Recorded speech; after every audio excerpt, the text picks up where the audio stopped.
Bonjour à toutes, bonjour à tous. Florence Denneville, nous continuons à parler du livre L'Arbuste, donc la suite des petites graines. Et nous en sommes aujourd'hui à la leçon numéro 11 qui va parler de la théorie des anges gardiens.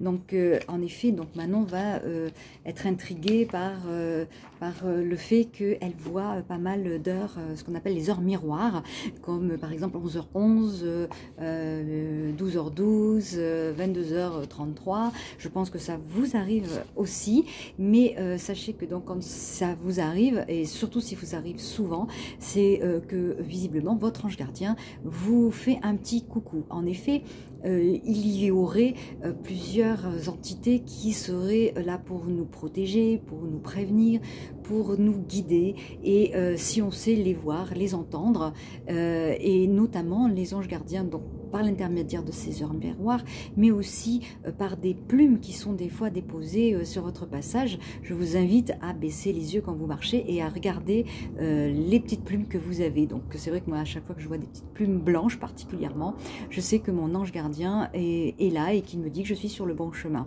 Il est là pour me guider. On a aussi d'autres formes d'aide. C'est notre petite voix, on en a déjà parlé, puisque ça c'est notre intuition, c'est notre moi profond, c'est nous-mêmes en fait, comme explique la mademoiselle Hugues, qu'en fait quand on est le soi non incarné, on est en haut, et c'est comme si on pouvait voir tout d'en haut. C'est comme, imaginez-vous sur la Lune et que vous ayez une vue d'ensemble sur la Terre, donc vous pouvez voir en effet le pôle Nord, ce qui se passe au pôle Nord, avec des jumelles bien aiguisées naturellement, ce qui se passe en même temps au pôle Nord, mais par exemple en France et par exemple en Afrique en même temps, et en Australie. Vous voyez cette vue d'ensemble, donc elle est vue par votre moi supérieur qui connaît, qui sait un petit peu ce que vous devez faire, puisque vous avez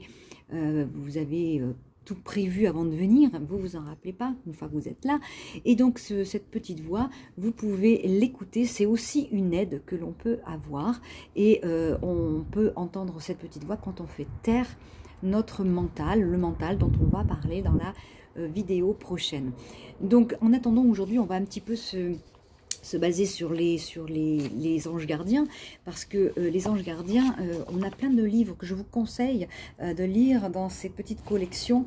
Voilà, vous avez des livres qui vont vous parler, donc déjà votre ange gardien existe, c'est-à-dire qu'en fonction de votre date de naissance, de votre jour de naissance en tout cas, vous allez voir quel est l'ange gardien qui vous est destiné, qui est auprès de vous. Vous vous en rendez peut-être pas compte, mais vous avez toujours un ange gardien qui vous est propre en fonction de votre date de naissance, et dans ce petit livre il y a des petites prières pour les invoquer. Voilà, puisque comme on dit dans le chapitre aussi, la prière est une façon d'invoquer nos anges, de leur demander de l'aide, parce que spontanément ils ne vont pas vous aider. Si vous ne demandez pas, ils ne vous aideront pas. C'est comme ça, c'était un pacte que l'on a passé avant de venir s'incarner dans la matière. Par contre, si vous leur demandez, ils sont prêts, ils n'attendent que ça, c'est de vous aider. Il y a aussi des anges, pas mal d'anges gardiens qui gardent, en fait, qui sont les maîtres de certaines familles. Par exemple, on a Métatron qui est l'ange gardien des séraphins, l'ange gardien Raziel qui est l'ange gardien, qui est le maître, pardon, le patron des chérubins, etc. Hein, on en a plein. Donc il y a en effet pas mal, il y a 12 anges gardiens, et vous avez dans ce livre aussi que j'aime beaucoup, donc les anges planétaires, toute la hiérarchie en fait des anges et des archanges, puisqu'il faut savoir que les archanges sont au-dessus des anges, mais il y a une hiérarchie chez eux aussi, et on a l'archange par exemple Métatron, Raziel, Raphaël, Tzedakel, Michael, et chaque ange gardien a un rôle. Il y a aussi ce livre-là, donc le pouvoir des anges gardiens. Voilà, le pouvoir des archanges, c'est-à-dire que en fonction de ce que vous avez, vous pouvez invoquer tel ou tel ange. Voilà, donc par exemple, si vous voulez avoir de la volonté pour réussir, ben, vous allez invoquer Kamael. Hein, voilà. Donc je ne vais pas vous faire la liste de tous les archanges et tous les anges, ça serait un petit peu rébarbatif, c'est pas le but dans cette vidéo. Cette vidéo, elle est juste là pour vous dire que si vous avez envie, vous pouvez aller de vous-même, aller chercher dans d'autres bibliographies des renseignements sur les anges et les archanges. De beaux livres ont déjà été écrits là-dessus. Mon but à moi, c'est de vous dire que ça existe, que les anges et les archanges existent. Les archanges, alors ils sont là pour tout le monde en même temps. On n'a pas un archange attribué comme on a un ange gardien. Les archanges, par exemple, l'archange Raphaël va être là pour tout ce qui est pour soigner. Donc, il peut être avec 10 000 personnes en même temps. C'est-à-dire si vous, vous êtes en France, vous l'appelez, mais si au Canada, quelqu'un l'appelle en même temps, ben, il peut travailler. C'est comme, je vous expliquais, le soi supérieur qui est en haut et qui voit tout en même temps. Donc, il peut faire beaucoup de choses en même temps. Voilà, pour les anges, les archanges, sachez qu'ils existent, mais qu'ils ne seront là. Ils ne viendront vous aider que si vous leur demandez. D'où l'importance de la prière. La prière, c'est une demande, on demande avec foi. Voilà, c'est ça.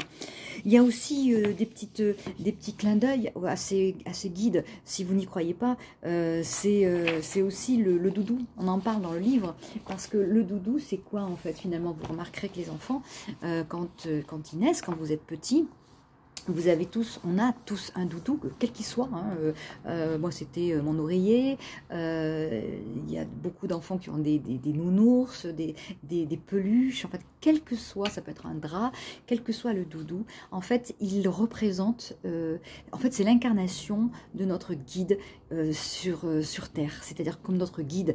Ne peut pas descendre sur Terre, il vibre trop haut, il ne peut pas descendre dans la matérialité, sinon il serait incarné comme nous, c'est pas le but. À la place, c'est comme s'il s'incarnait dans votre doudou, dans ce doudou-là, et ce doudou-là représente votre guide, votre ange gardien. Et c'est pour ça qu'un enfant, quand il est petit, il va vraiment être attaché à son doudou.